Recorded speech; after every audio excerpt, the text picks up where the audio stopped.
You ready to rumble? Yeah. It's good. You are not, you liar. I thought I was ready. You liar. All right. What up, punks? Welcome back to another episode of the Pop Culture Punks podcast. I'm your host, Phil, and across from the table from me is ya boy, Josh. Today, we will be discussing the movie Captain Marvel, which is the newest installment in the MCU. Mm-hmm. We saw it last night, or whatever, a couple nights ago, and we have some thoughts about it. But before we get into that, I have a couple things. So, a friend of the show, Blake, he drew a couple sketches for us that I'll probably post. Which were hilariously awesome. Yeah, I loved them. He just sent it to me at work, and I was like, dude, what the heck? This is dope. Yeah. So I got pretty stoked on that, and one of them's like Rick and Morty themed, and then the other one's just like us looking like bros. Like, you kind of look like Solid Snake almost. Yeah, I've got this 90s character G.I. Joe vibe going on. Yeah. I love it. It's fantastic. They're pretty dope. I'll probably post them to social media this week sometime. So yeah. Before we get into the discussion, what have you been up to this week, Josh? So, per my personal goal, I did beat Ocarina of Time. Yeah, buddy. So it was one of those games where it was really weird. Like my reaction after finishing it was like, I have this strange urge to go back and play Dark Souls. But I think it was because the final boss, I screwed up royally fighting Ganondorf the first time because I totally didn't understand. I completely forgot that in a lot of the Zelda games, the first wave of a Ganon fight is him throwing something at you and doing this tennis style back and forth with hitting this energy ball, and eventually knocks him down. You run at him and then whatever. And so there's a few points where originally to get to him, I'd been trucking through and using guides and stuff. But I was like, you know what? I should just kind of earn this final boss victory by myself and figure it out. And I did. And it took 3 attempts because the first time I didn't really count because I screwed up. So there's a bunch of squares. You have to go up this side pathway, and there's a big platform. And what he does is he drops down right away and smashes the first row out. So it's kind of, you have to auto jump. But I didn't know that. So I just sat there because I was like, oh, I'm about to pummel this fool. This is all he's doing. And I got stuck. And so I literally couldn't jump to the other side to make him throw the thing at me. Because I was an idiot, and so I was right underneath him. So he just basically kept ground pounding me until I died, and I was like, this is dumb. But then I was like, oh, I'm an idiot. I was supposed to jump to the other side. So I just kind of died, or I think I reset, jumped back in, beat him pretty handedly. And then on the outside, though, there's a section where you get your Master Sword knocked away. And I found an exploit using one of the other items you have that can do attack, where you just kind of run in circles, and he doesn't keep following you with the swings. Beat him there, but then in the last part, you're supposed to hit him, stun him with these light arrows, and then use this magic stuff. But I couldn't figure out how to get more, and so then I just got smacked. And then I was like, right before I died, he destroyed this pillar and a bunch of items fell out. And I was like, got it. So on the third time, I smoked him. But it was a very satisfying end to the game. It was very strange. It almost made me feel, it gave me the same sensation of beating a boss in Bloodborne or Dark Souls, which is why you kind of felt like you wanted to go back. It wasn't a mindless thing of just pump a bunch of bullets into this guy or just button mash or do whatever. It was actually, I had to kind of be intent of, okay, this is his range, this is my ability, I have to kind of maneuver using this, and there was some accuracy involved and timing, but also some rhythm that once I got the rhythm, I was like, oh, this is stupid easy. But it wasn't inherently stupid easy. It was easy because I put in the mental effort to figure it out. Okay. So there's part of me that really wants to go back and play Bloodborne because I've got that sitting on my shelf, and I like the style, the Victorian style of that game more than the kind of the fancy vibe of Dark Souls 3. But have you seen? This is a kind of a tangent, but have you seen anything about Sekiro, Shadows Die Twice or whatever? The guy at GameStop asked me if I wanted. I'm like, I can't do it. I'm not good at video games. He just laughed out loud, but it looks so fun. I kind of want to check it out. He got a grappling hook, and he's just there's a lot more verticality than Dark Souls and whatever, but it's still from software game. So I'm just like, that might be one that if I might wait on. Yeah. I think they always right now, go down to $20. Yeah, I think right now, I guess I do have, I was looking at my list, I was trying to think of other things I had for updating. So, I I had promised myself that I wouldn't play Majora's Mask until I beat Ocarina. So I finally beat Ocarina, and I made that promise myself like a year and a half ago. So finally I can play Majora's Mask, which I'm really excited for. What are you playing it on? Probably 64. So cool. I've got my is that holographic cart, baby. Is that a lenticular label on it? Nice. Yep. So I think that's one of the rarer ones to find. So I found it pretty affordable on eBay, which is freaking rad. Dope. So I got that. And I also picked up Banjo-Kazooie because I know there's a lot of rumors swirling that he and Kazooie are going to make it into Smash. There's I don't still think like it's 4 true. more fighters waiting. Yeah, there's to still be 4 announced, more. right? So, and I think they've expressed in the past that Microsoft is very willing to work with Nintendo, and with all the stuff coming out about Xbox Live potentially being on there, there's part of me that has fingers very tightly crossed that could mean that he's coming back to the console. I feel like he would fit so well. Oh my gosh, it'd be incredible. It almost reminds me of like the Duck Hunt dog, where it's like the 2 character system, or the Ice Climbers, like a 2-character system. Definitely. So I cool. I think with Duck Hunt Dog, they kind of made it clear that one, anybody can be a character, but also you can make them very formidable too, and that there's a lot of depth that could be had with. Yeah, and I think that character can be a troll. That, so. Oh yeah, absolutely. But yeah, so I'm really excited to crunch through those, but as a result, to more get to the point of why I probably wouldn't pick up Sekiro is it's more that I'm trying to be good about not picking up bigger open world games and stuff, because I'm still have Kingdom Hearts 2 that I kind of put aside for a while. And you got 3, don't you? Yeah, I've got 3. So you're still trying to get through 2 to play 3. Far Cry, I think I'm kind of done with. Far Cry. I didn't beat it, but it was just kind of like, all right, I had my fun, and it'll probably be a game that when I'm itching for a shooter, I'll come back to it. But the first like 15 hours that I plugged into it, that first week, 2 weeks that I owned it, was a blast. Cool. So Ocarina's done, put it to bed, ready for Majora's Mask, really excited. Also to do some OG platforming on Banjo-Kazooie, which will be a blast. And the last couple updates or recommendations is, it was National Women's Appreciation Day on Friday, the 8th. And so I was like, you know what? I haven't listened to. I'm a big fan of Lacey Sturm from Flyleaf. She had a solo album, and she's got a song on there that's really, really good. It's called Rot. Some of their songs, listening to their whole discography, their 3 oldest albums, which is when she was still with Flyleaf. But what's the popular song by them? I'm not sure. Because I remember there was one of their songs was on Rock Band, and I loved it because I could do like the falsetto parts. And it was really fun to sing. Yeah.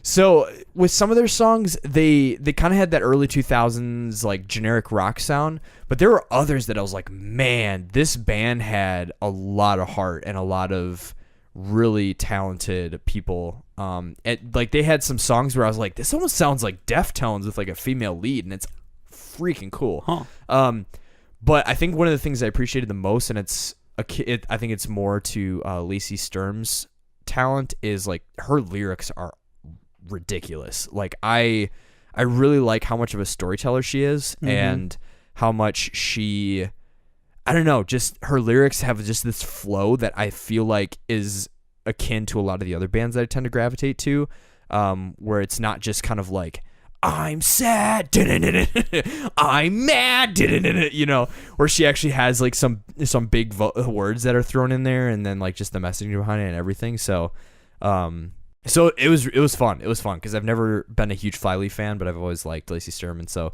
I went back and listened to Flyleaf. Highly recommend. Are they still a band? They are. It looks like they have a different is doing singer. her own solo project, and I think she's more associated with the Whosoevers right now, with like Brian Welch and Fieldy and there's a whole section Ryan about Reese Christianity on here. Yeah, so I think that's more what she's involved with right now. Okay, I think I saw her at Life Fest once. Just Lacey. Like her solo.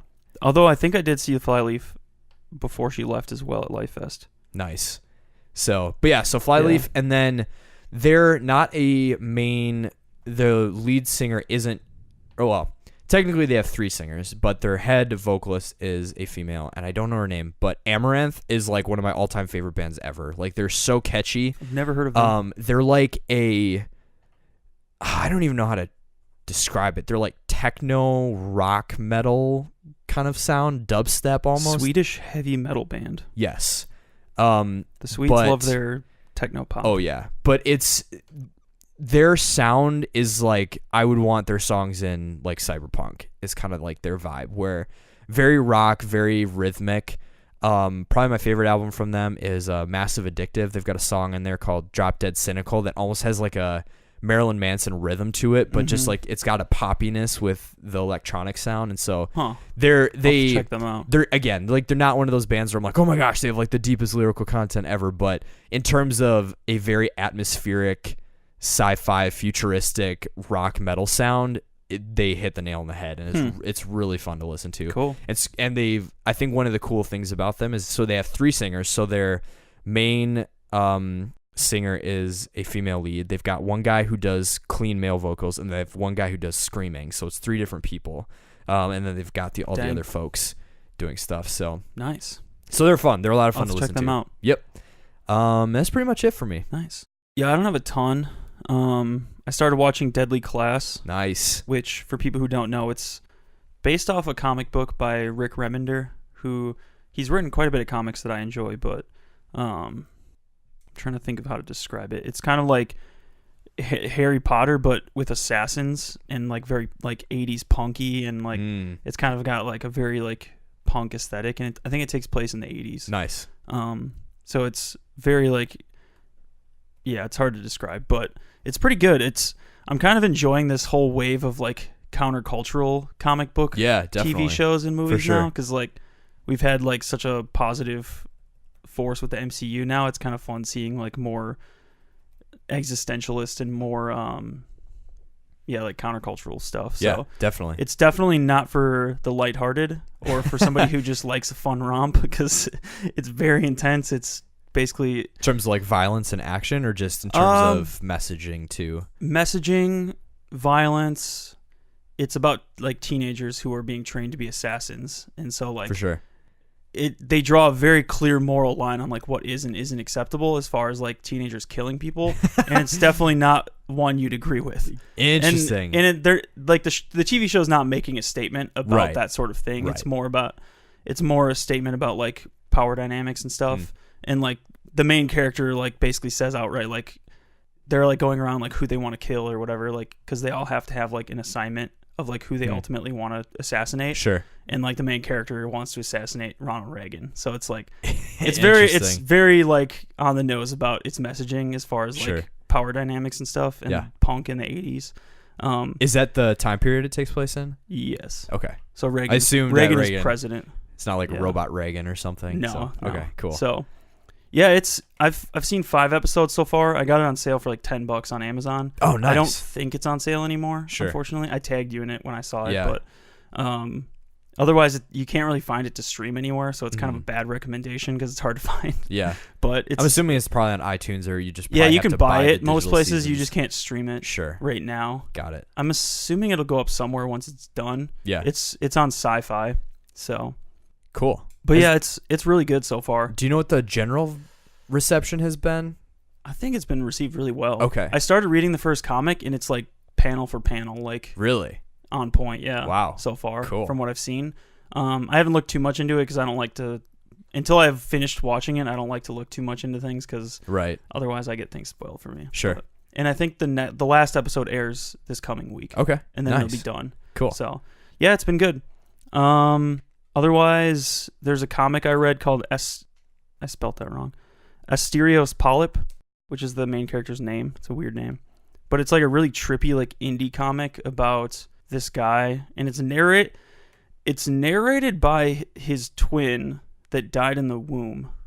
So like he's not actually alive. But trippy. He's like explaining his like brother's life through his eyes. And it's kind of just like a tragic tale about this guy who like throws everything away because of his arrogance and his like whatever. And it's just the way it's like laid out panel for panel and stuff is not traditional comic. So it's very interesting, and the story is kind of cool. So definitely. So yeah, that's that. And then 2 more things. Video game wise, I didn't put it on here, but I was playing Oblivion for a while, then I got kind of bored, so I wanted to play Fallout. So I popped in Fallout 4, and I started downloading mods because you can do that on consoles Xbox, now. Right? Yeah. You can do it on PS4, but it's much more restricted because Sony is a little bit with that. But yeah, I started downloading some mods. I haven't actually played yet because it's just so glitchy right now. They haven't patched it for a while. So. Oh, sure. But I'm going to start playing that, and I'm excited to try out some mods. So definitely. Are there any that you did download that you're more excited to try out? Yeah. So the main one was there's an unofficial patch which patches a lot of things that Bethesda hasn't fixed. Then like the content ones, there's one called Tales from the Commonwealth, which is a fully scripted, fully voiced. I think it's like 15 to 20 hours of new content, like quests and characters and new companions and all this stuff. Like, it sounds insane, the amount of content it adds to the game. And then there's also one called America Rising, I think, which brings back the Enclave, which weren't in this game. Sure. And it kind of like writes a quest line that lets you side with the Enclave in the main storyline and then take out the Brotherhood of Steel and stuff. So just stuff like that where it's like different lore things that they didn't include. So I'm pretty excited about that. And then there's some that are just like content things. Like one's called True Weather Patterns. It adds more like dynamic storms and different weather that looks really dope. And then there's other ones that expand like building capabilities. So like you can do more customization on your armor and your guns and like do more cross customization between things. So kind of things that just add more features that Bethesda didn't add. So cool. I'm excited to try it to see if it actually works. I've heard a lot of things about it crashing and stuff, which would be annoying, and I'd probably just give up right away. But it sounds fun, so definitely. And lastly, I just recently got into Sum 41 again. I don't know if it was my Deadly Class watching that wanted me to get more into like punky stuff again, but I started listening to Sum 41. So which albums did you start with, or have you just been kind of going through all of them? Pretty much all of them. Like the first 3, I think. Well, not the first one. That one's weird, but which one is that? I don't even remember what it's called. Is this Infected? No, there's one even before that was like their first album, and it almost has more of a heavy metal vibe to it. Oh, weird. Before they kind of shifted into like the punky pop punk vibe. Sounds kind of fun. Yeah, I mean it's interesting. It just doesn't sound anything like anything after it. So I started with Chuck. Oh, dude, which I is love good. Chuck. The thing about Chuck is like I enjoy it, and I see why you enjoy it because it's definitely like a heavier album compared to their earlier stuff, and it's not as heavy as their stuff after that, but it's got like that crunchy, more visceral vibe. No Reason is probably one of my all-time favorite songs in the history of forever. And I think the thing I was realizing is I like Chuck overall as an album, but there's not a ton of songs on it that I actually like remember listening to, other than No Reason and a couple of the slower ones. I forget what they're called, but and then I listened to that through, and then I went back and listened to Does This Look Infected, which has a ton of songs on it that I like, and then I went back from there and I listened to All Killer No Filler, which also has a ton of songs I like, because I basically just grew up with the Greatest Hits album. Oh, that makes sense. Which came out right after Chuck, I think. Sure. So it has a lot of songs from all 3 of them, but I think the main ones were from All Killer No Filler and Does This Look Infected, I think. But all 3 of those albums are really good.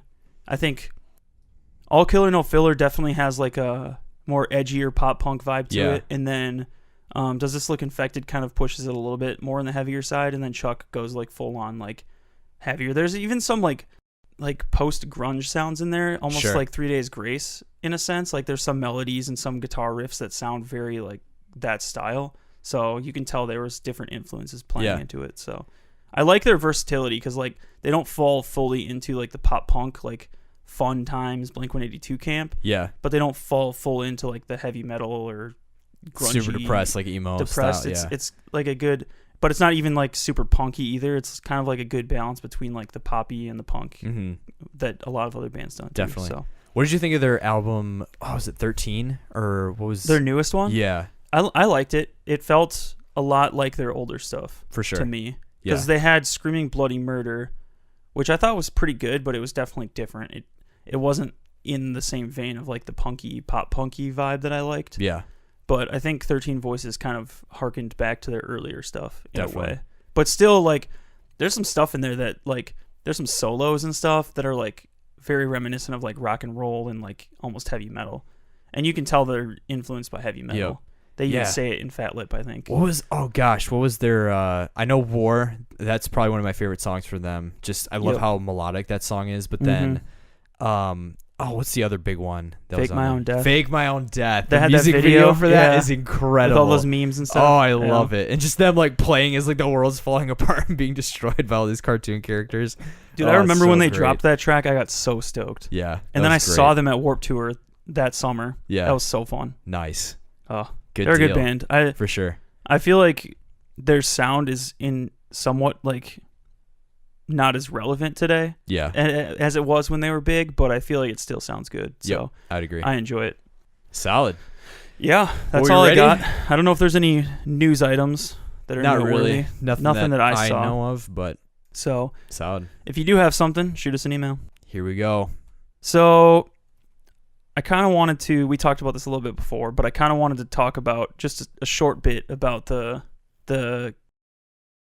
cultural, whatever, the cultural stuff behind this movie that seems there's a lot to be of kind social of bubbling influences. up. Yeah, there's a lot Yeah. of social commentary that I think has come forward even before the movie came out. A lot of it was from, I think mainly it was based on some comments that Brie Larson made at like an award ceremony or something. And so it's more to just acknowledge that, one, I think we are both from the perspective of like, we're not going to, our opinions on like anything social political is not coming into this movie. We are generally looking at it as like, what did this movie do well? What could it learn for the next film? What are we excited for in Endgame? But we also wanted to acknowledge that there were comments made that like, we don't agree with the response on like really either side. I don't really know I think the Gatekeeper comic fans responded very in a lot of frustration and anger. I don't know how the other on sides. Rotten Tomatoes, the day the movie came out on Thursday, I think. Yeah.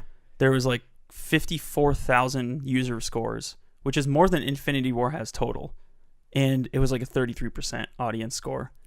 For like wanting to watch it or actual opening It was, night? well, I mean, yeah, it was this, because they got rid of the "Are you excited for this?" score because people were review bombing it. Yep. But like then there's the user score that's like it basically like the contrast to the critic score. Like you watched it, did you like it? Yeah. And I mean, people could still fudge that too. Right. But it was at like 33% with like 54,000, and then Rotten Tomatoes deleted like 50,000 of them. Wow. And it only went up to 36%. Oof. So I don't know if both sides were review bombing it or what, but for some reason users do not like this movie. Really? And I on think, both sides of the camp? Is that kind of the understanding? Or I'm just curious because... Yeah, in this... So I was kind of nervous going into this movie because like on Metacritic, it's got like a 60.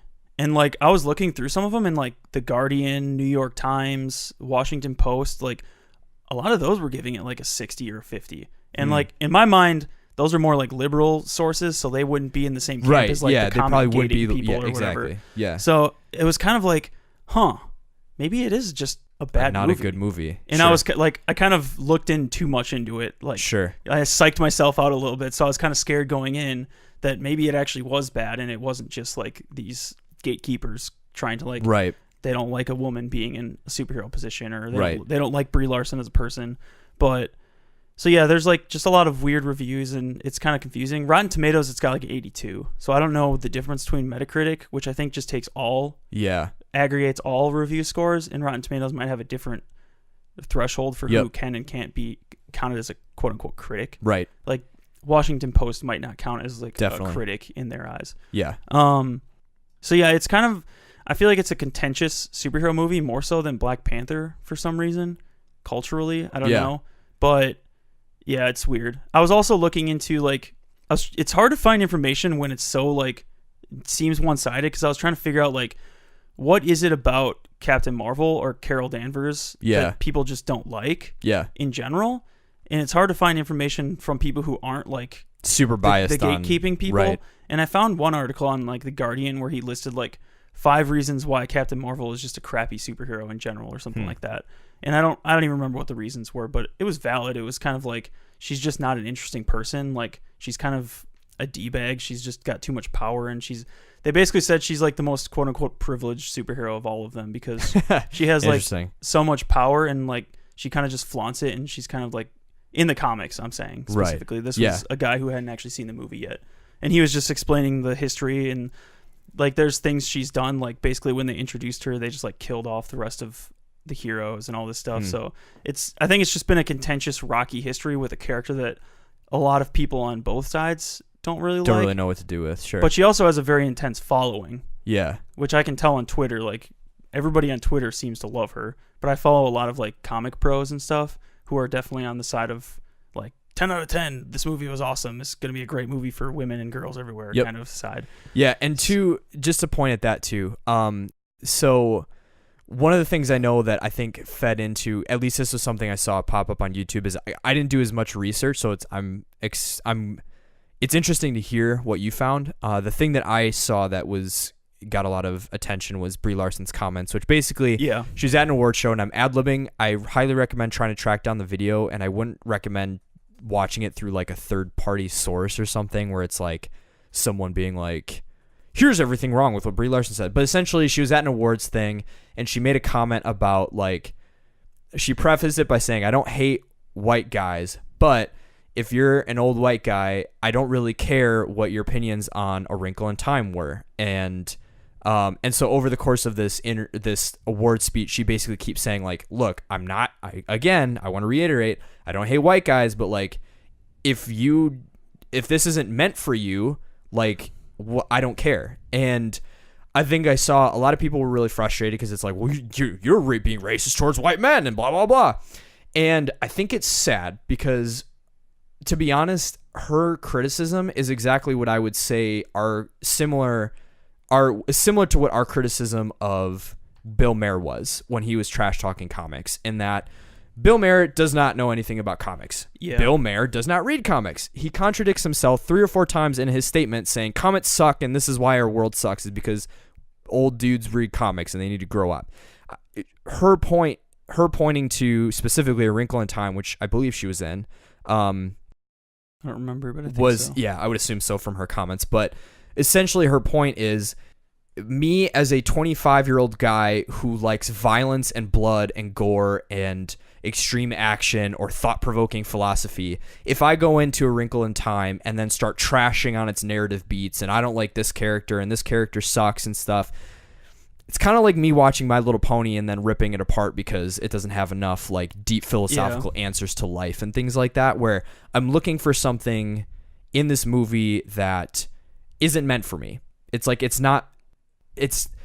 older people and I think the like white guy distinction, I think it's just being, and not that you can't have an opinion if you're not from a, like, that quote unquote group. Yeah, I think, but it that's just all of how a sudden they hear it, seems silly. Yeah, exactly. Yeah. That's how they heard it, is well, you're saying I can't have an opinion. It's like, no. Yeah. This movie and how you're reviewing it as if you're talking to your philosophy professor buddies.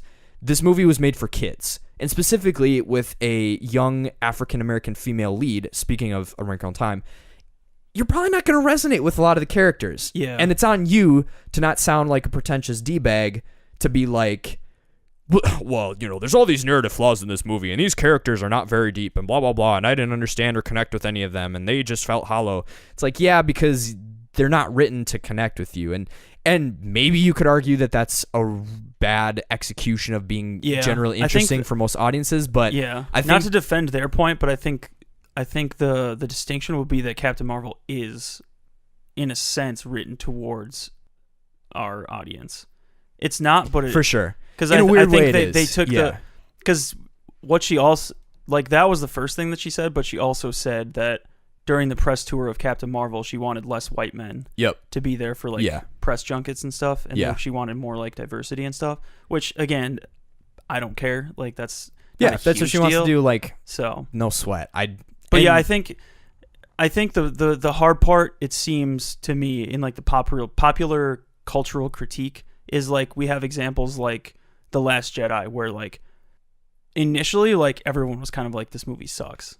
Yep. And then after a while, all of these, like, comic gator people came out of the woodworks and just started, like, taking the same talking points, like, about Rose and about storyline things, and trashing on it because of, like, the diversity stuff, rather than the fact that, like, it was just poorly movie. Written. Yeah, exactly. And then there was a shift from there where, like, all of a sudden, no, The Last Jedi was a really good Star Wars movie. It was a really good movie. And if you say it's bad, you're on the same side as these comic gate people. Yep. And it's kind of like, at what point do you draw the line of who can and can't like state their opinion about something? Yeah. And it was I was afraid going into this movie it would be the same sort of thing. Like if it was a bad movie, I'd be afraid to say it was a bad movie because it's like, yeah. And to be honest, I wouldn't really be afraid to say it's a bad movie because we're not really like who that cares? big yet. Yeah, and but it's totally kind of know like what you this mean. weird cultural movement Yep. of like who can and can't say something about a movie, and I think that's what these people latch onto, and they Yes. think that that's what's happening. Yeah. And I don't think it's as bad as they think it is yet. those people being like The comics gator people, whatever we're labeling them. sure. The people who are outraged about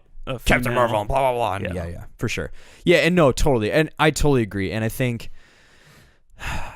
to me, it's just, and then we'll move on to the actual discussion. But I think we wanted to clear the air because we know that in talking about this movie, there's a lot of stuff flying behind the scenes, and we're not ignorant to that. It's more to just directly address and point at.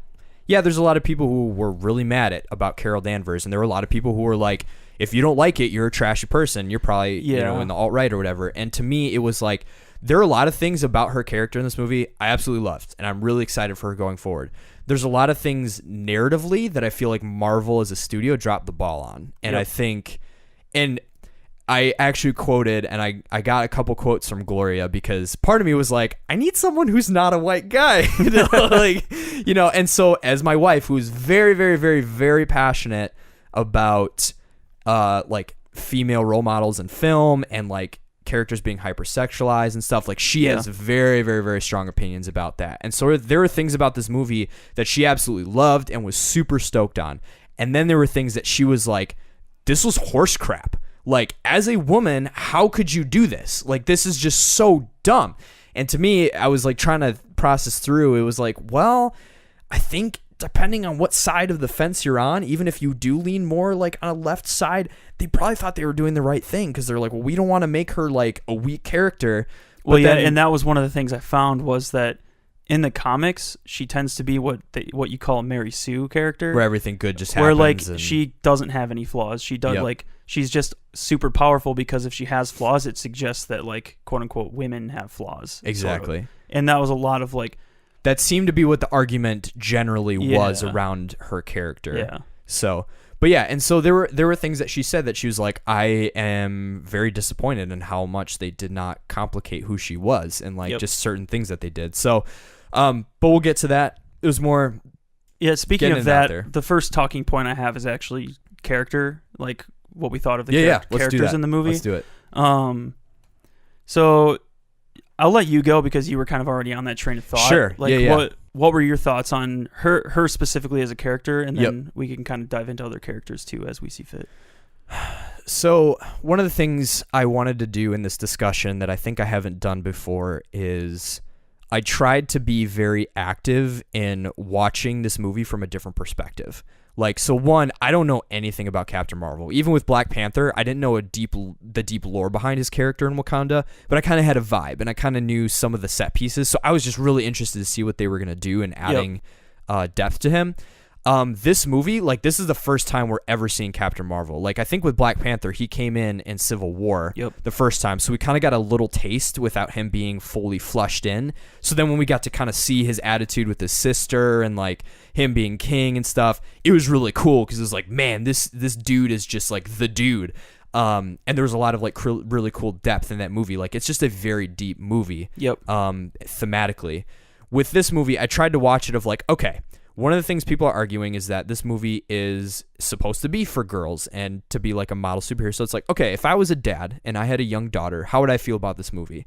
I was also watching it simultaneously as myself, like being like the film critic of like, okay, I'm looking at the story, but I'm also acknowledging like it's super cool that there isn't like a super like skanky like female lead in like a film. So I'm like, that's cool. I like that. Because her costume in the past has been like basically just a swimsuit. Right, exactly. And it's like, but one of the things I really liked about her character is, and it seems like they're setting her up to replace Tony Stark. And I say this specifically because not because she has like a leadership thing, but she's got an attitude. And to be honest, that was probably one of my favorite things about her in this movie is that exactly like when you said, like, people are like, well, she's kind of douchey. I kind of like it. Like, I kind of like this, like, cocky fighter pilot personality. And I think there's specific reasons behind it. I'm not going to defend it as if it's the best thing ever. Yeah. I guess my only problem with that is, like, she doesn't deserve it in a sense. Or, like, it's kind of like the privilege thing. Like, she's super powerful and she kind of just seems like she's going to be reckless, or like she's just kind of like, all right, everybody out of here, like, get out of here. All of you other superheroes, like, I'll just take care of this kind of thing. But definitely we don't know how she interacts with the people yet. And that to me is the big difficulty in actually deciphering what her character is going to be, is because I feel like, and it's a later thing and I don't want to segue into it too deeply, but I think Marvel really dropped the ball thematically on this movie. Like, I think in terms of making it a deep movie with a lot of things going on in the subtext, this was one of the most flat movies that they've made so far. And we'll dive into details, but sticking to Carol Danvers' character, part of me was thinking, okay, you've got this giant conglomeration of all these Marvel heroes, and I was trying to pick out what style of personality has not been done yet. And I feel like, in a way, it's kind of the douchey, cocky, like, I'm better than everybody, and I should be better than everybody, and I'm going to do that. And so there's arguments to be made as to why that's not interesting, or how you have to kind of tread carefully, because she is so strong that because like the reason that makes Tony Stark interesting is because he's a dude with a metal suit, and all he has is his suit, and he's nothing without the suit, and he knows that in a sense. So like, people can check him on that, whereas Carol, it'll be interesting to see, like, nobody's going to be able to stop her, right? And to me, that's the thing that I think I was really disappointed in the movie, is that I personally liked the snarky attitude. I liked how quick she was. Her banter with Samuel L. Jackson as young Fury was really fun. It was probably one of the favorite dichotomies in the film. Her friendship, like, she felt like a person in a lot of situations and stuff, and I really liked that. But I do think you're right in that it didn't feel earned. And I think the thing that was the least interesting about her character is that there was no depth to her struggle. Yeah, my biggest, like, in my mind, she was the weakest part of the movie. Yes, I would agree. And I do like the things you're saying. I like those positive aspects. But the biggest part for me was, like, she wasn't rounded. Like, she had no flaws, in a sense. Like, her only flaws were things that they didn't actually develop, because they kept having those weird, like, the flashbacks and stuff where, like, and that was where it kind of, like, went into, like, the woman power thing, like, and where she was constantly like my big gripe. And I didn't hate that aspect of it, but they didn't make it mean anything. Because, exactly. Because, like, the only thing that was really, and we didn't actually preface this with spoilers or anything, so make sure you put a tag. But yeah, definitely. The only thing that really was holding her back wasn't psychological or emotional. It was that thing that was tied to the back of her neck. Exactly. Like, so, and I think it would have been almost more interesting if what was holding her back was actually, like, the fact that she had been told her whole life that you'll be nothing, and she kind of, like, believed it, even though she pretended like she didn't. She was cocky and know-it-all sort of thing, but really in the back of her mind, she, like, still believed that she had to, like, withhold her emotions and pretend to be a guy, basically, and, like, all this stuff that she had been told by all these dudes in her life. And then the moment she finally, like, realizes that, then she just, like, explodes, and then she deserves this power. Yeah. But it was kind of like they just took the chip off the back of her neck. And there was that little scene where they took the chip off and she still couldn't get out. And then it was like that flashback where it was like her in all the different scenes, like, standing up, and then she kind of blew up. So it was a little bit there, but I feel like they didn't develop the fact that she has any flaws. I agree. Sense, or weaknesses or whatnot. Yeah. And I think that's what made her character a little bit weak to me. Yeah. And to that point too, I totally agree that my biggest disappointment in the movie is that they didn't use those flashbacks to her, like, being kicked down and brought up. And I know that those are going to be contentious scenes across everything, but I think there was a lot of really good gold there. It just felt like they didn't know what to do with it properly. Yeah. And it's mainly because part of me was like, I would have loved to see her home life and to have, like, a whole 10 minutes of the movie just dedicated how crappy her dad was, apparently. Like, that, like, go-kart wreck that they do, spoilers, it'll be earlier, but that go-kart wreck that she goes through, I thought she died. Like, I was like, this girl is dead.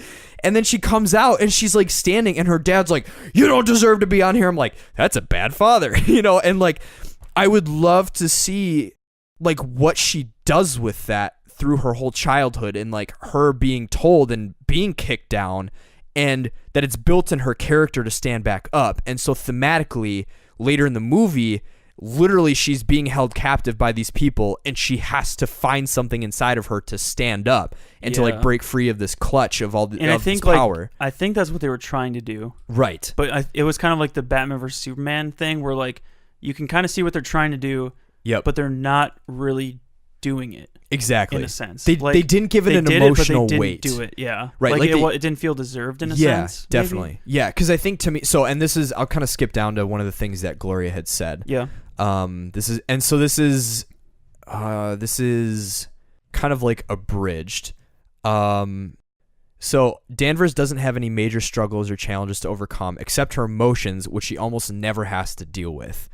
And then I kind of followed up and like she kind of like approved this, but so what we came up with is that her struggle or challenge should have been over trust issues. They referred to her crappy dad, who we don't learn anything about. Her mentor lied to her about being a Skrull, and her Kree commander guy was also lying about her actual mission. And then Gloria's words were, a female character having to control her emotion is stereotypical, and her struggle should have been learning to trust others and working with them. As a cocky, accomplished pilot, she has earned the right to trust herself, and so to be forced over the film to work with others would have been a more interesting narrative arc. In that, to me, it seemed like they were trying to say like, actually, no, controlling your emotions is bad. Being able to use your emotions for good is a good thing.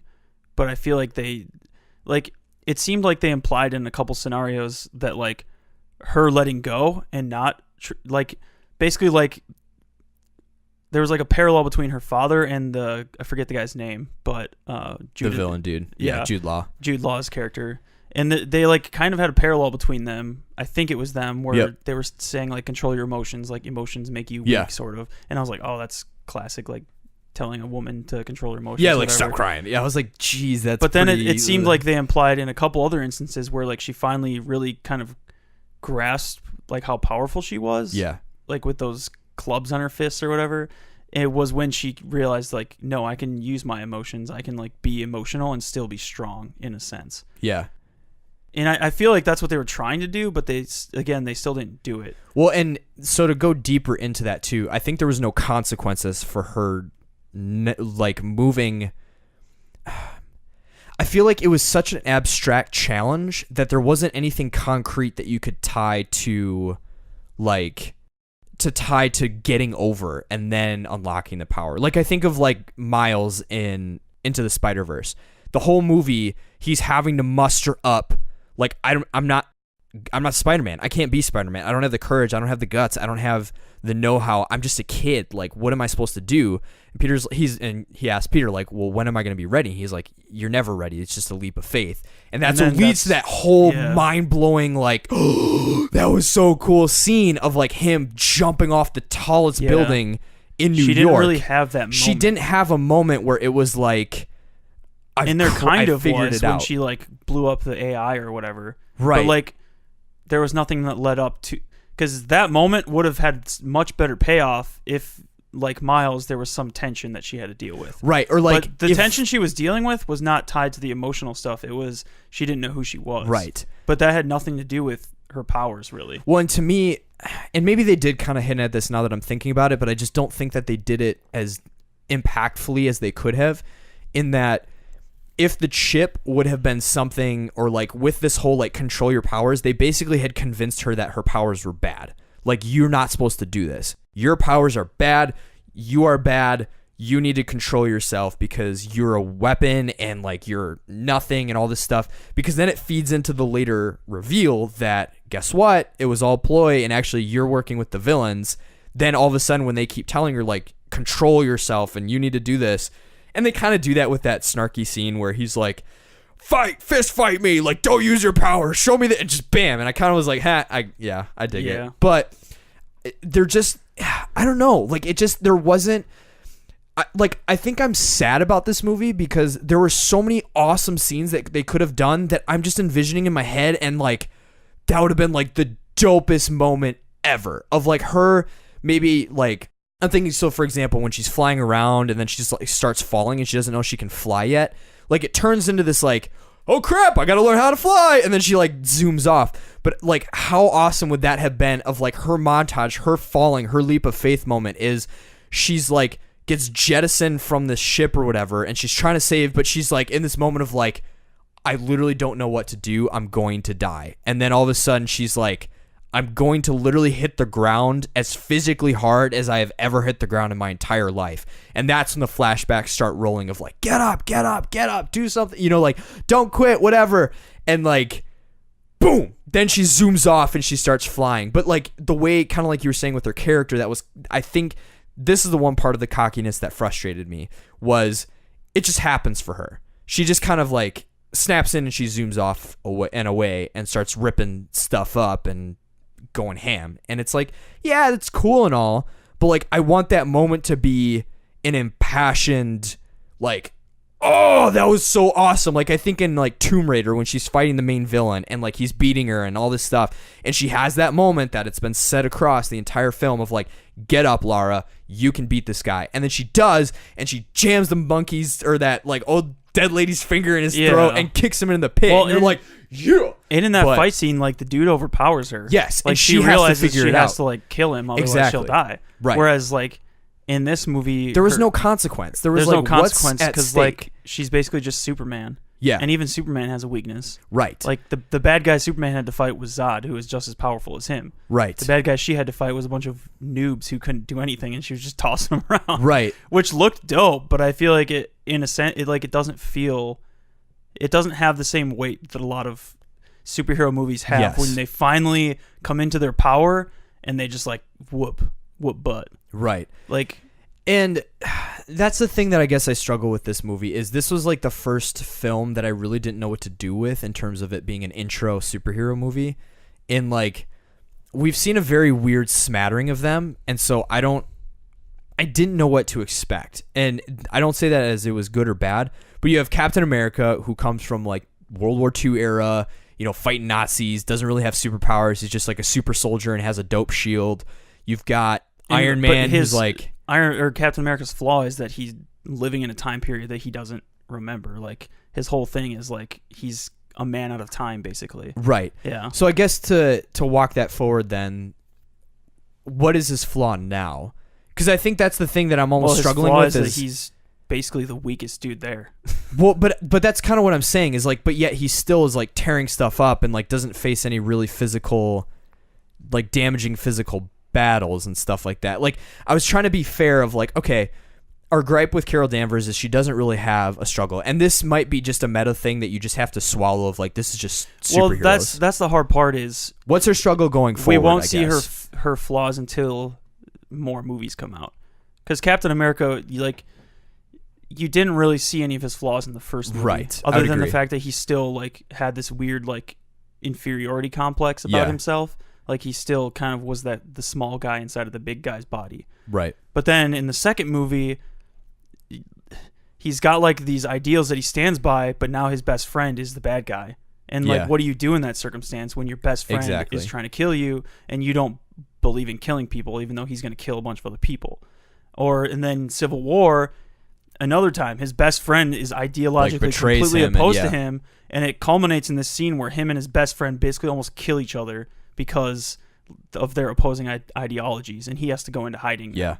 And it's kind of like it builds up and it pays off. And maybe because this is the first movie, exactly, we don't get that payoff. Yeah, and that to me was like the one thing I would say in being fair to this film is that the first film, I feel like for most of the heroes, not all, but for most, doesn't really establish a really deep trial thing. I feel like if we went back and we did the same review for Captain America, we'd probably have the same response. And Iron Man, like I rewatched Iron Man and I was like, oh, like exactly. He is not a likable character at all until like the third movie, right? And even then, you're kind of still like, I don't know whether I should like this guy. Yeah, it's like, what do I do is he with lovable you? Or yeah, for sure.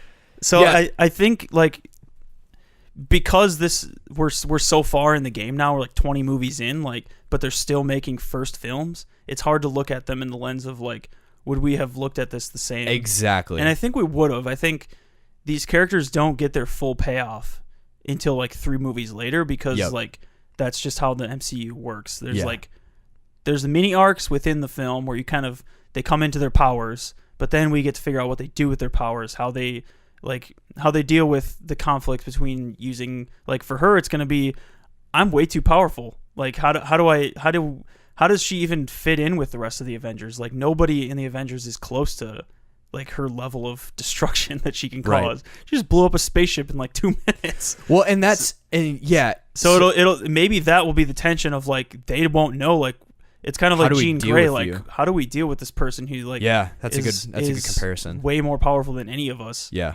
So and that's where maybe that cocky attitude will be really interesting to play off on the screen. I want to see her and Tony butt heads. Well, and that's the thing is, like, I feel like what was so hard about this movie is that we're so used to seeing them all together now. Exactly. And interacting with each other. Exactly. Because even going back and watching like the first Captain, the first Iron Man, like, you miss, like, oh man, I miss Tony being around. Yeah, like making fun of like how goody two shoes Captain America is. Yeah, like you miss those moments when you go back. So I think it's the same thing. Like the most fun parts about this movie were when she was with like Nick Fury, other people, and, like, people you recognize. And I feel like that's where her character shined, is because all of a sudden it's like she's bantering with him, and like, you know, it's funny. Like, you see that she isn't just like a snarky, like, oh, I'm just cocky and I'm gonna go do whatever, but she is genuinely kind of just like a snot. Like, she's just quick-witted, and she's like, I'm gonna put you in your place, and that's to me that's like a fun, that's a fun like attitude. That aspect of her character. And I feel like that shined the most like when she was with other people. But it's weird because this movie is like a solo movie, so we can't see what she's gonna look like playing in the playground with Cap and Spider-Man. Honestly, and all these other people. That might have been the weakest part of the film, actually, was the setting. Yeah. Like, the fact that it was a prequel and took place in the 90s felt almost unnecessary. Yeah. Like, they had a couple little jokes about how the computer's loading slow. They're still Blockbuster. They're still Blockbuster. Oh, they still have modems and dial-up and stuff. But, like, otherwise, the 90s felt inconsequential for, like, the movie actually having taken place in them. Like, there was no significant, like, historical event that it was tied to. Like, it didn't feel like it needed to be when it was. Right. Other than, like, we're going to have a couple nods to how Nick lost his eye, or how, like, how these little things happened. I don't know why they decided to do it that way, but, and maybe that's part of her character's history. Like, she is from the 90s, and definitely. But yeah, so I ranted for a little bit. So what were like your thoughts? I saw that it seemed like you had, from your notes, kind of you're hopeful, but you're also like, but there are some flaws here to be fixed. Yeah, I think after having this discussion, I realized that, like, I think we just need to wait. I think, not jumping all the way to the end already, but, like, I think the movie is good. I think the movie is fine. I think we just need more. I actually really agree. Yeah. Like, I think the way that Marvel is writing their movies is we don't get the full picture anymore. Yeah. And I don't know if we ever did. Like, the first 2 Thor movies were rough. Trash. They were rough. So, like, this is, out of all the movies, this is probably in the top 3 for, like, first movies. I would agree. I would say. Yep. So I don't know. I think, like, my biggest gripes were that as a character, she doesn't have any flaws. Like, it's not evident really what her weakness is, because even someone like Superman, like, he still has kryptonite as his weakness. Right. So, like, what is her kryptonite? What is gonna be, like, the thing that Thanos can use against her? Because if she's as powerful as she is in this movie, she's just gonna wreak havoc. Yeah. On Thanos. And that's my biggest fear. And I feel like Marvel's not going to do that. I agree. I feel like something is going to happen, and it's going to make her character seem both strong and still have flaws. And human. Yeah. And I really hope they do that in the coming films. Yep. So, I don't know. After our little discussion here, I'm less hesitant as I was. Yeah, I think... Go for it. Our discussions about movies always end up sounding negative because we kind of just fling all over the board. Go into the things that we really didn't like about it. Right. But I think my general sense about the movie is, like, it's a good first movie. Yeah, definitely. And presumably a trilogy of movies. Yes. Which seems to be what they do. Yeah. So I feel like if they keep using her character as she was in this movie and expanding on her flaws and her faults and stuff, I think that will round her out more, like they've done with other characters. Yeah. So... Definitely. I don't know.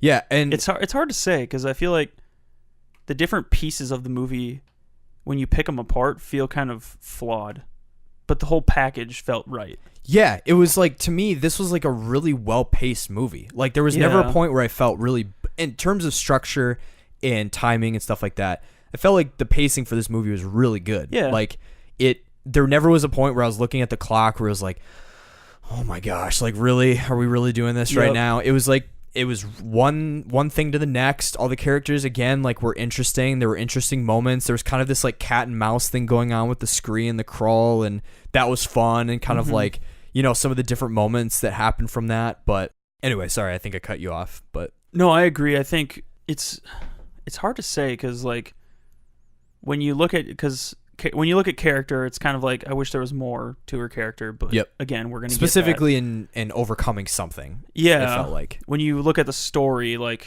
just kind of like the who am I? story was kind of confusing because like it was on one part it was a quest of her figuring out who she was, but we didn't realize that was the story until we knew that was the story because we knew that she wasn't who she thought she was in a sense. Right. And so like that's kind of how the story unfolds, but there's also the story of trying to like figure this thing out about this person or figure out who this person was, where she was, and then they find it's kind of like it's almost like a mystery. Like everything kind of unfolds backwards and you understand it more. Like her memories are distorted and different things.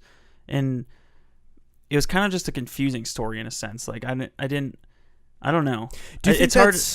Sorry. Do you think that's part of it too? Of like why? Because I feel like we almost are having a very similar discussion to what Ant-Man and the Wasp was, where it's like it's not a bad movie. It's just like I don't really know what to do with it. Like Ant-Man and the Wasp felt like a filler movie. It was like a movie that had to somehow tie the chain to everything else that was happening in the Marvel universe, and also to just kind of like be a new Ant-Man movie.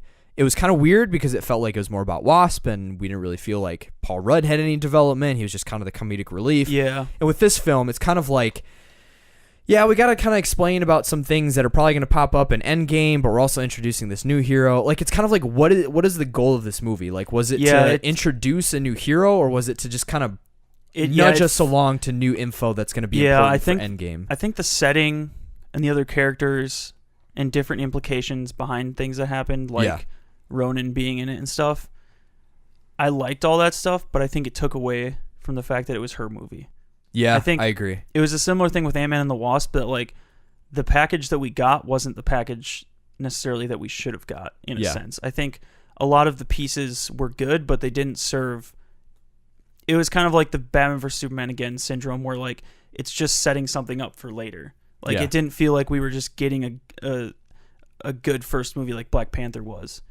And again, I don't think it's a bad movie. I think there's just like you said, I don't know what to do with it. Like, and we don't have to do anything with it. It's just exactly. A movie. Yeah, but it just something about it feels a little bit off. Yeah, but the overall package feels fine too. Yeah, like I'd watch it again easily. Yeah. Oh, absolutely. More so than Ant-Man probably. Oh, absolutely. Yeah, so. And that's the interesting thing is I would probably go see it again, but it wasn't amazing. And I think it's a falsehood that a thing has to be a 10 out of 10 to watch it again and again. Yeah. I've seen a lot of 10 out of 10s of lots of games and movies that I'm like, I'm never touching it again. It was great. It was a one-time ride.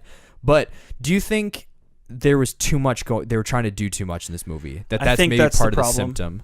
I think there was too much. I think like I said, the 90s thing, I kept waiting for that to matter in a sense, other than like, haha, you mentioned grunge. Haha, she's wearing a 9-inch nail shirt. Haha, exactly. The computer's loading slow. Like, all that is funny and like, but then I was just like, did you just put this in there for comedic relief? Like, what was the point of this being a prequel movie? Why did it have to be like, I don't know, like, why couldn't this movie have been like not an origin film and more of like, well, what was she doing this entire time? Well, all these people were struggling for like 10 years to protect Earth, and like, where has she been? And I'm assuming that'll be the beginning of Endgame, right? But like, why couldn't that have been a whole movie? Like, why did it? It's kind of like, I don't know. It feels like it was a movie that like could have been like the first half an hour of a movie about her escapades in space after this movie. Basically, like, it's kind of like Venom. Like, why couldn't we have just gotten the second movie? Yeah, in a sense, it was kind of like it's good, but I almost want to know what she's been doing this whole time that she hasn't been helping the Avengers for like the past 10 years. Like, yeah, it almost feels like we just didn't get any relevant information that will really pay off. Right. Because we already know what happens to Ronan.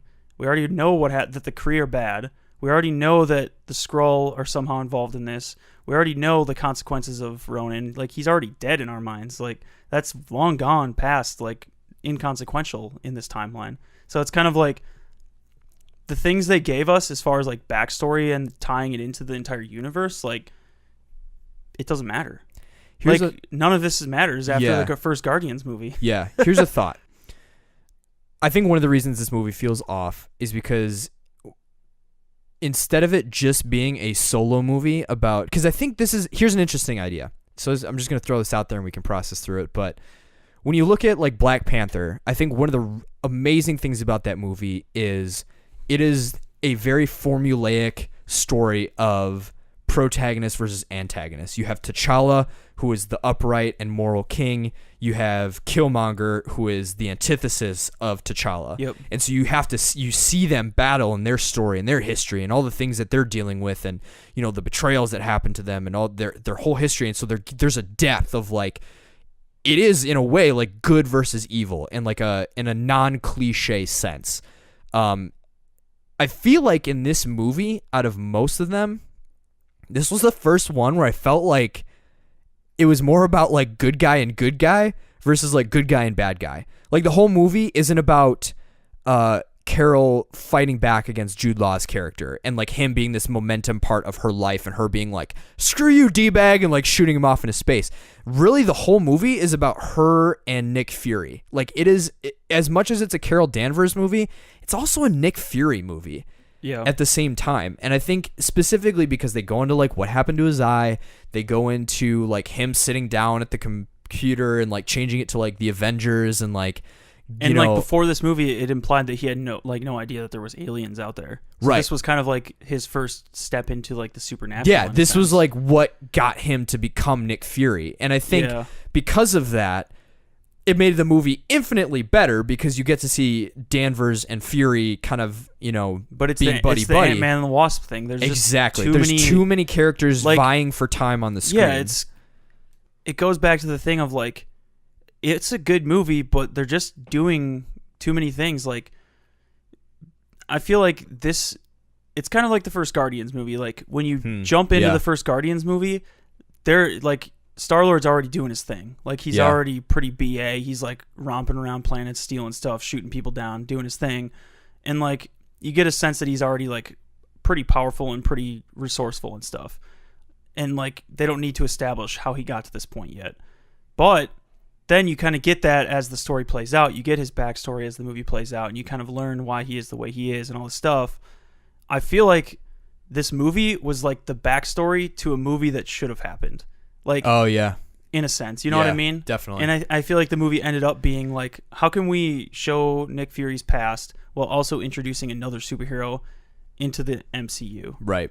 In a sense. Yep. And it's the Batman vs Superman thing. Like, it just feels like a launching point to like we need somebody who can defeat Thanos. So we're introducing Captain Marvel. And granted, they've probably had this planned for who knows how many years, but I don't know. I think the way it's done feels like that. It feels like it was just a necessary ingredient rather than like, and this is how Spider-Man felt to me too. Like, it didn't feel like just a standalone movie. Like, in my mind, the perfect Spider-Verse specifically. No, not Spider-Verse. Homecoming. Okay, got it. The nice thing about Captain America, the nice thing about Iron Man, the first Hulk movie, which people don't like, but I kind of liked it. Like, the nice thing about all those movies is they didn't need to rely on like anything other than their own story to like to stake their claim. Sure. And I feel like the last couple other like Black Panther I think did that well. Like, it didn't rely on anything other than Black Panther, other than the stuff that happened in Civil War. But the movie itself took place basically with just him and people. And I feel like this movie did the same thing where like it relied too much on explaining itself to us. Like why it needs to exist. Yeah. But I feel like the fun part about superheroes is like you don't need to explain to us why they exist, why they're doing what they're doing. Like just we're in. Like, we're here. Like, and that's not to say we don't it. want their origin story. Right.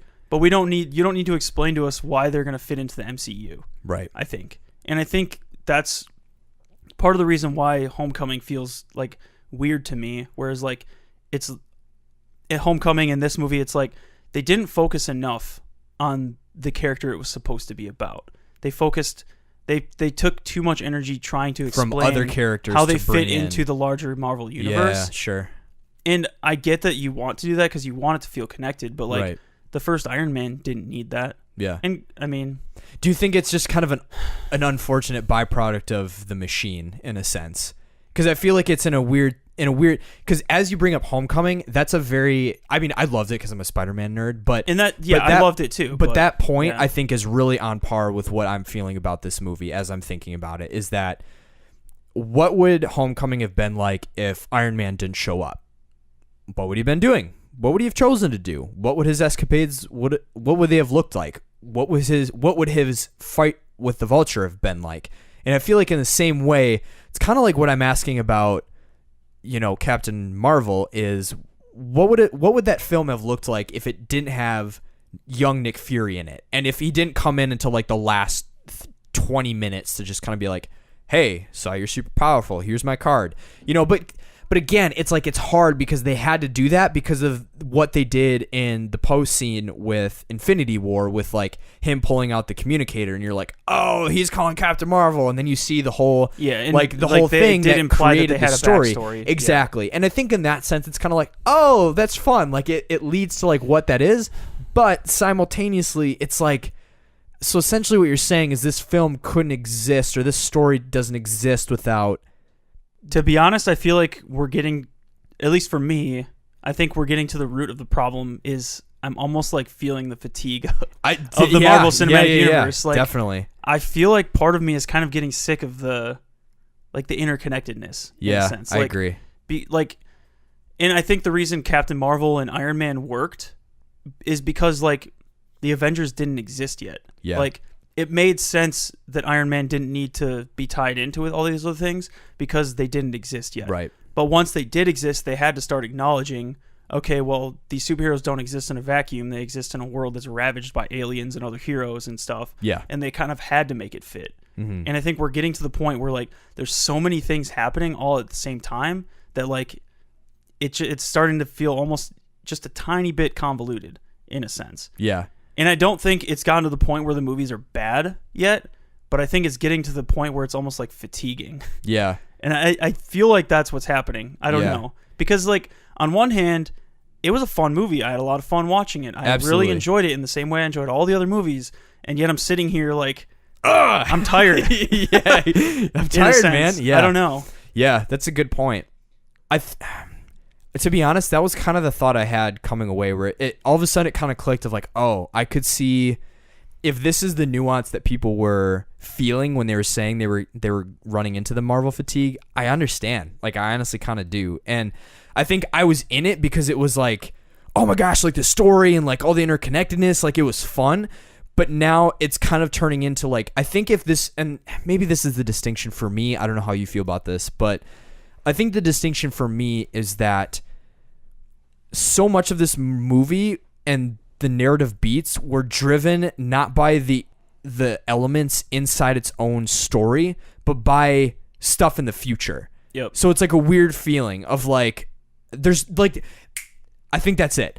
There was no surprises in this movie. There was like no fun. There was no. The only like, surprises were based on things that I just forgot happened. Exactly. Because it was like 10 movies ago. Right. Like, I didn't remember that one dude was the dude chasing Star-Lord in the Guardians movie until after I looked it up. Right. But like, if I had remembered, it would have been no surprise. Right. It's like, oh, that's who that guy is. Like, I feel, and maybe that to me is kind of like what clicked, is I think why I'm so blasé about this movie is because there was no fun, like, oh man, like, this is a new thing, or like, this is a new revelation. It was just like, I feel going into it was kind of like, I kind of feel like I know everything already. Yeah. And I'm being drugged along to learn who Carol Danvers is and to see what her role is going to be. But like, other than her character, the rest of the movie was not her. Exactly. The rest of the movie was pointing forward to like right. What one, is going where to has happen? she been this whole time? Right. That's kind of explaining it a little bit. Right. And then 2, well, what happened to Nick Fury? How did he get to the point he was at? Right. But really, we didn't need to know that. Yeah. I don't think we needed, like, I think we already knew. Right. Why? Like, we didn't need to know that specifically Carol Danvers was the one who caused Nick Fury to call it the Avengers and start the Avengers initiative. Like, yeah. I don't think we needed to know that, to be honest. Like, right. I think we all just assumed that at some point he realized that Earth couldn't defend itself and it needed heroes. To, and I had this buddy who she like tore stuff up. So it was like almost, again, I think it's the setting. Like, it was just unnecessary Easter eggs about things that like we already kind of knew that. Basically an Easter egg movie. Yeah, like we already kind of knew that. Oh, Ronan, I remember him. He's dead. He's been dead for like 4 movies. Like he was useless. He got destroyed by a purple gem. Right. Like, or the Tesseract. Like, I can't keep track of where the Tesseract is at this point. The cat ate it. You know, it's like exactly. And it's kind of like all of those things would have been interesting had we not already known them. Yeah, But I think like the reason a lot of other movies work is because they take place in the same time period. They take place somewhat after, and I think again that's why Ant-Man and the Wasp wasn't as fun, because like it, and that's a weird one because that is what I'm asking for in a sense, like a standalone movie that doesn't tie into other things and it kind of does its own thing, which is what that movie did.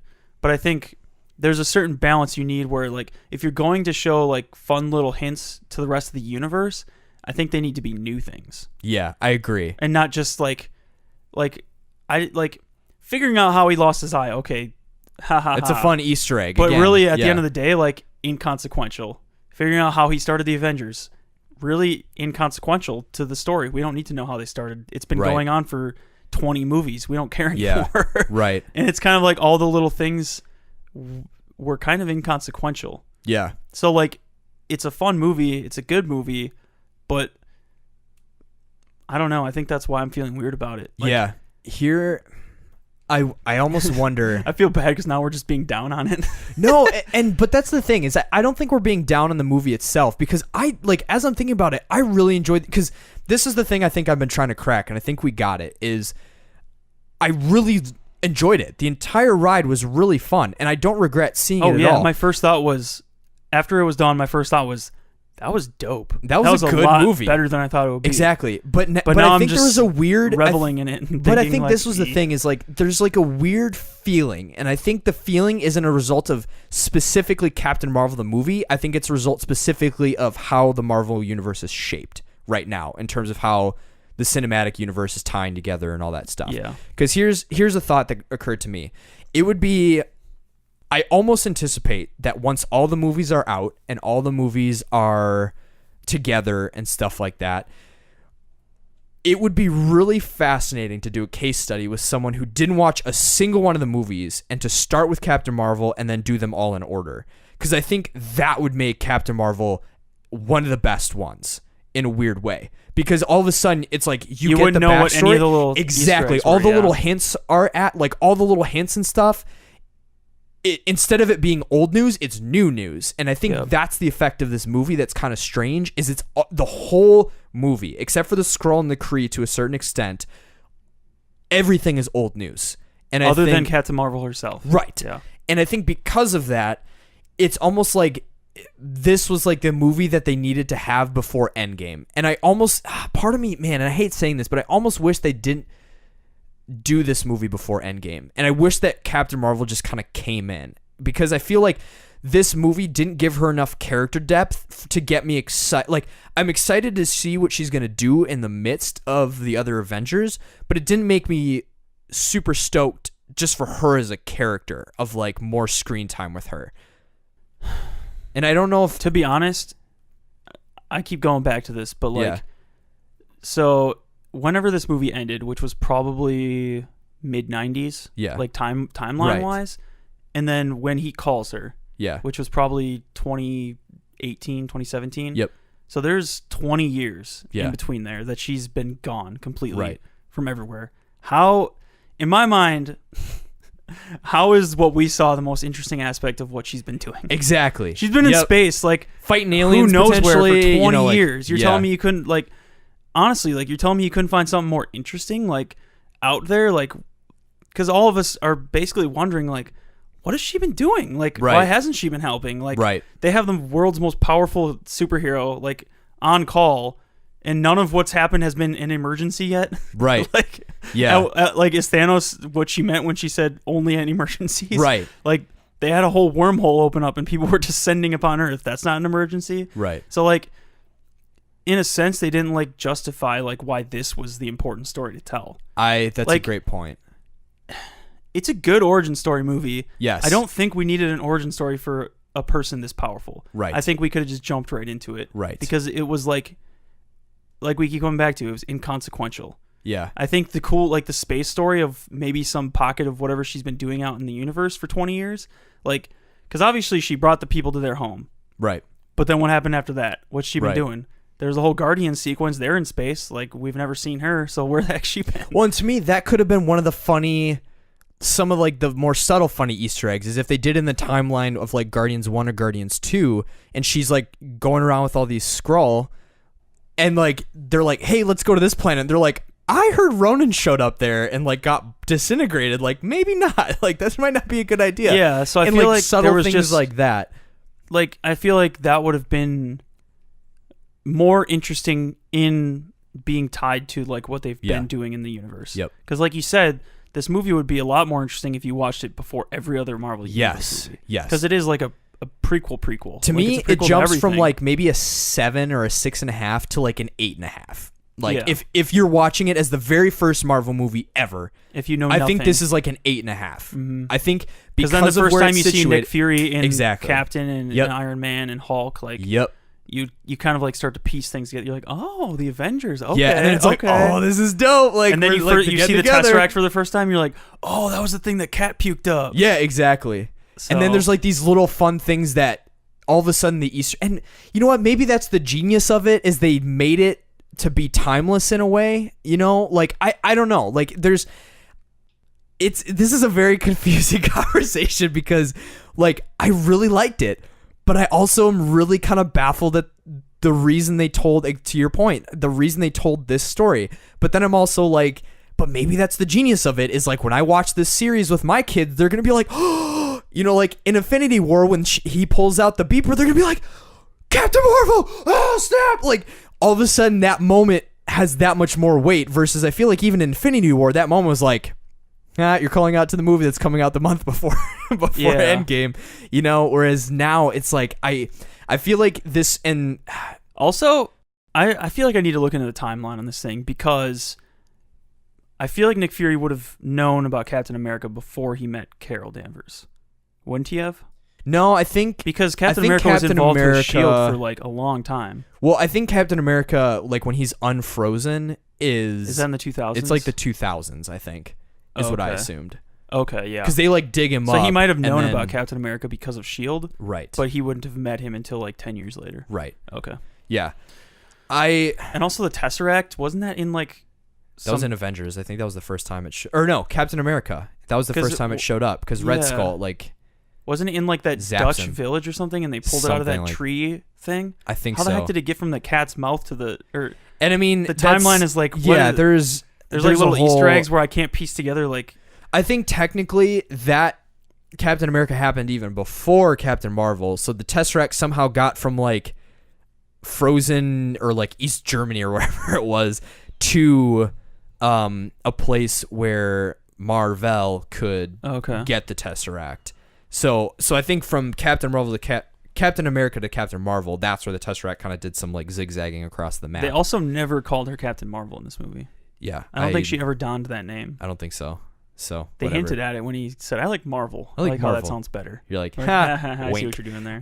Yeah. So I don't want to talk in circles because I feel like we've nailed kind of. I don't know if Yeah. you have any other Did thoughts. you? So let's end it on a positive note. What were Yes. some of your favorite moments from this movie? Definitely. I'll go with some of mine because I want to get them out because.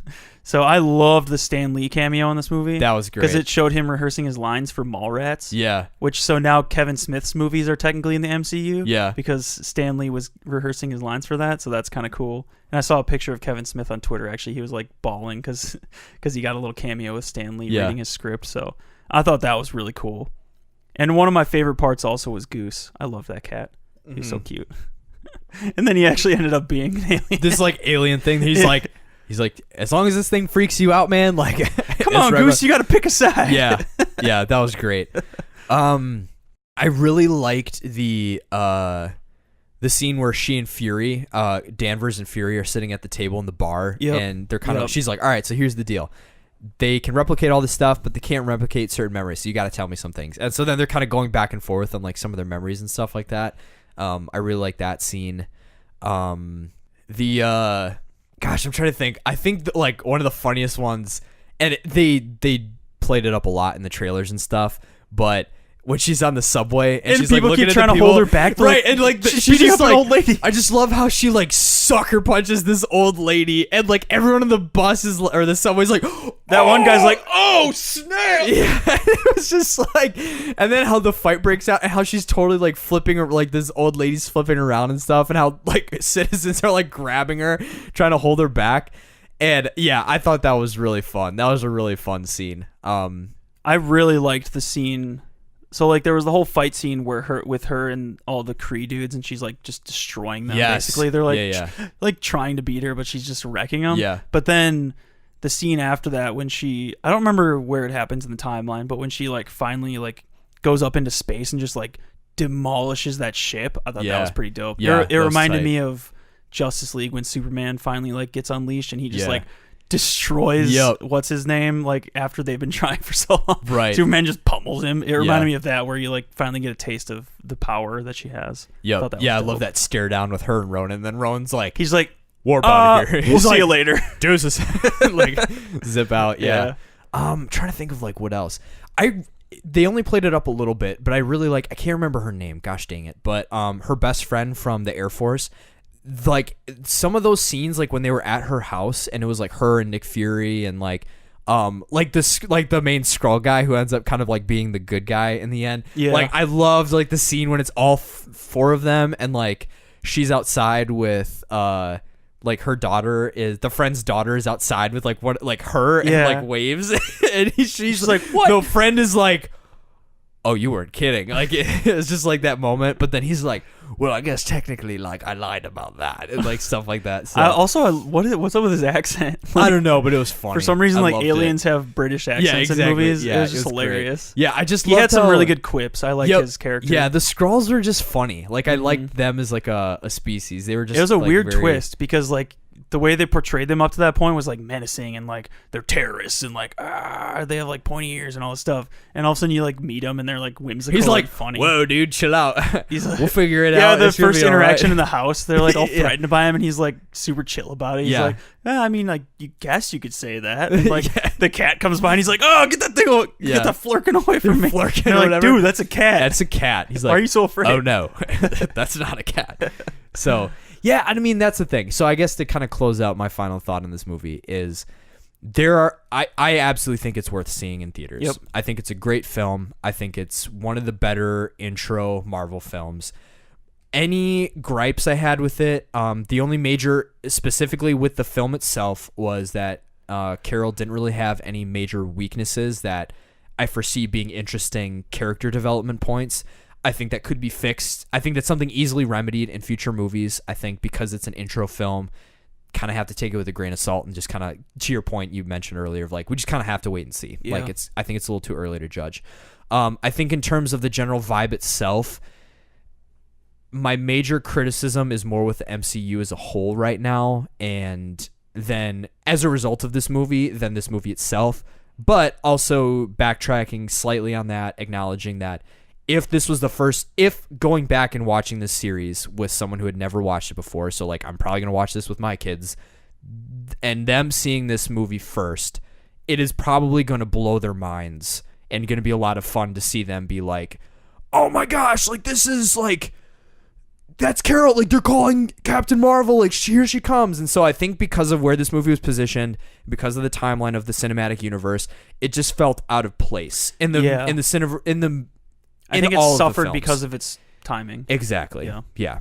So, but all that to say, I think it is a solid like 7 movie film. I think if this was the first ever Marvel film and we were starting just at the beginning and got to experience all of them moving forward, I think it's closer to like an 8.5. So that's kind of my final thought. But. Yeah, I agree with the first point. I know why they didn't do it, because it would be a pointless movie to make first, because like, oh, we're making this movie and she's gone for like another 10 years, like right. basically. But yeah, it makes sense why they didn't do that. But I agree with you. I think if this movie was watched first, it would create that weird tension that like we all knew was coming, because we knew at some point, or at least I knew at some point, they were going to introduce this character who for some reason is super powerful and hasn't been around at all for the past couple crazy world events. Right. But watching it first, it kind of like reinforces that. You're like wondering, well, when's she going to come back? When's she going to come back? Where is she? What counts as a world tragedy? And you finally get to Thanos and you're like, oh, okay, finally we're going to get to see it. But having it happen right before Endgame when she's going to come back, it's kind of like, I'm interested to see her come back and see what happens, but like this movie in that context felt like I didn't need to see this movie to understand what's going to happen in Endgame, really. Yeah, I agree. Because like this, whatever happens in this movie happened like 20 years ago. Yeah. So I could just watch like the after credit scene on YouTube and basically get the tie-in I need to, so. Yeah. But I agree with you. If watching this movie first, I think would change perspective on a lot of things. Yep. And would like wrap up the MCU nicely up to Endgame. Yeah. So definitely. Yeah. I don't have any really final thoughts on it. I think I agree with you. I think it's definitely worth seeing. I feel bad whenever we do a movie review, because like I like to focus on why I didn't like something, because I don't want it to sound like I'm like shilling for something. Sure. Yeah. But like I did genuinely enjoy this movie. When I got done with it, I was like, that was awesome. Yeah. I really enjoyed that. Yeah. But I think you're right. I think it's the MCU that's kind of at fault with everything. Yeah, I would agree. It's one part I am starting to actually feel fatigued. Like it's almost a chore to like, once Endgame is done, it's going to be like, oh gosh, we're finally done. But then it's the whole nother phase where I'm like, at some point, I'm probably going to not want to see him anymore, and it's going to suck. But yeah, right now it's kind of like, it's not a fatigue with each individual movie. It's more like the MCU kind of just is weighing, I think, too much on some of these movies, and it's pulling them too far in its direction rather than being their own thing. Yeah. But I think this movie, like you said, it's a good first film in presumably a trilogy, and I think it's worth seeing. So definitely, I would definitely go out and see it. Unless you are fatigued with the Marvel Universe, I don't think this is going to reinforce that or make it better. This isn't like Infinity War, I would argue, is a movie that would rekindle your love for the MCU. I don't think this movie would rekindle your love for the MCU. I agree. I think this movie would just drag you further down. Yeah, I agree. That's just my honest opinion. Yep. But no, and I think you're right. And I think, I think that accurately summarizes all my feelings on it. So I think it was fun. Honestly, it was kind of fun processing it through, because I was like, I don't know, like I really liked it, but I don't know like what this feeling I have is. Yeah, like, and I think that was kind of a weird hesitation with it. Yeah, exactly. Yeah. And I think it is genuinely, the cinematic universe has been going on for 10 years. And this is a movie that technically takes place at the very beginning, and now we're getting it dead right before the end. And I think as a result of that, it's a weird feeling. Like it's weird because like it doesn't feel like she deserves to come in and help them beat Thanos. Like they've been working for 10 years, and now this is like the final moment where their team gets to like stand up and like finally save the world. Right. And then the kid who got their movie, the last movie that came out, gets to be the one that beats Thanos. Like, yeah, exactly. What? You don't deserve to beat Thanos. Right. They've been working hard for this. Yeah. But I mean, that's kind of like the interesting part for Endgame is like we literally have no idea what's going to happen. Right. Like for all we know, Thanos could just snap her out of existence or something. And then they have to grapple with, well, I guess we're back to square one. Yeah, exactly. That's probably not going to be what happens because they're going to want to use their new hero. But yeah, and to me, it's like to be honest, I wouldn't really care if she did end up killing Thanos. I would care how she killed Thanos. To me, if it just turns into like the whole movie ends up being about like them being like, oh, like the first half is like, what are we gonna do? And then she shows up, she's like, where is he? It just like goes and just kills fist fights for like an hour, and then the last like half hour is them being like, goodbye, friends, goodbye. That would piss me off. But if it turns into the fact that like she is super strong, but maybe that's the thing that'll be that fascinating is if Thanos is even stronger, and like because of the Infinity Gauntlet, he's like even stronger. Yeah, than I would her. imagine he has to be. Right. Because he can control time, he can control reality, Right. he can control his power level. Like all those gems are just like, how do you even defeat somebody who can control reality? Like, Right. And so that could be interesting Yeah. because maybe as a result of that, that could be a potentially interesting joke that also develops her character is if she's like, I'm better than all of you, here I go. Her cocky personality takes over, goes in, fist fights, Thanos is like, shoop, different dimension, and all of a sudden she has to like figure it out. But then in figuring it out, she figures out how to beat him. Yeah. She has to work with the rest of the team and be a team player, and then they beat Thanos. So I honestly don't think, and kind of to like the very, very start of our discussion where we were addressing like a lot of the comic gatekeepers, and they're like, oh, Captain Marvel, she doesn't deserve to be in here, blah, blah, blah. I don't think that's the case. I honestly think I'm genuinely totally fine if she ends up dealing the final blow or whatever. My big thing is I want the movie to not just be setting up her to have like the home run hit. I want it to be something earned. And I don't think that they're going to cheap us on that because I know I am fully confident that Marvel knows what the lashback would be if they did something hokey like that.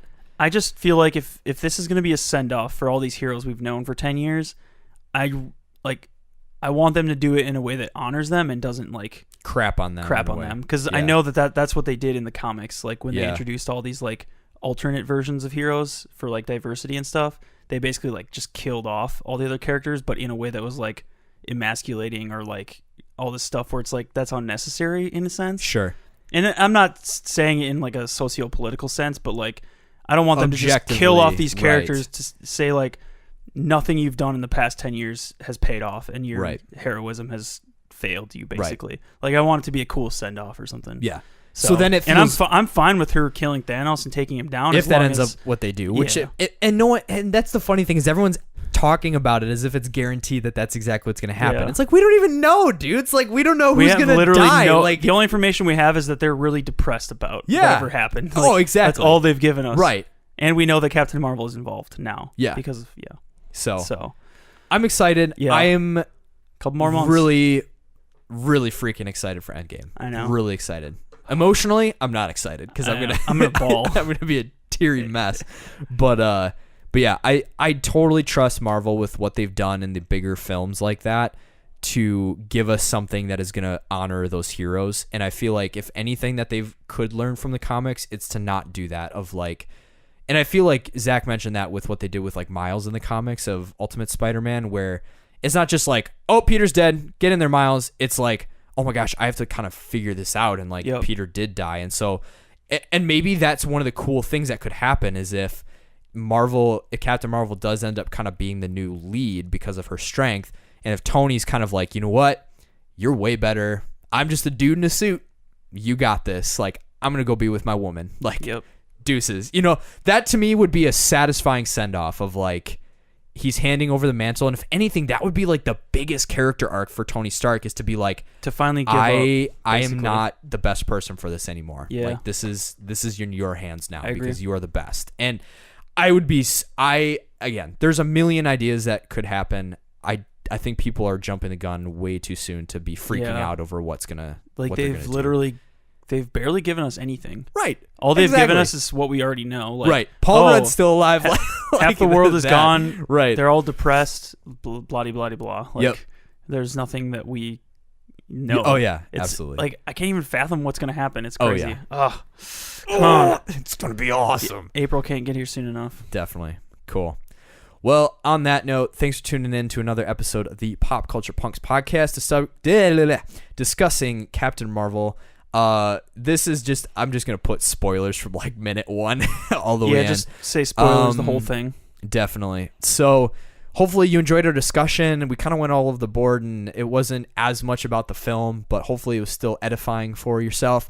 You can recommend this show to other people to check out on a number of platforms, including iTunes, Google Play, Stitcher, TuneIn Radio, YouTube, and Spotify. You can follow the podcast show on Instagram, Twitter, and Facebook at Pop Culture Punks. You can follow Phil and I individually at I am Phil Sorensen and at JK in Pop Culture. If you'd like to submit an episode request or just a silly question or whatever, you can shoot any of those content pieces to our podcast email, which is popculturepunks@gmail.com, or feel free to leave a comment on our Instagram posts, our Twitter posts, or to just DM us on Twitter. We also have a merch store, 2 merch stores on Redbubble and Threadless. We've got some like logo tees and all that good stuff. Helps support the show, so we'd appreciate that to show some love. And with that, that's it. Next week we will be talking about Ready Player One. Book versus the movie. Book to movie translation. And the last week of March, we will be discussing anime to live action anime adaptations. Yeah. Ghost in the Shell and Death Note, I think. Yep. I am not excited. Not looking forward to Death Note. I don't. Ghost in the Shell, I'm kind of interested to see how they adapted it. Yeah. Because I wasn't a huge fan of the anime one. Yeah. I just didn't. It was a little too. Yeah, it was a little too philosophical for me. Yeah. But too cerebral. Yep. But yeah. So those are the episodes coming down the pipeline. Thanks for tuning in. We'll catch you on the next one. And until then, we bid you a fun cowabunga.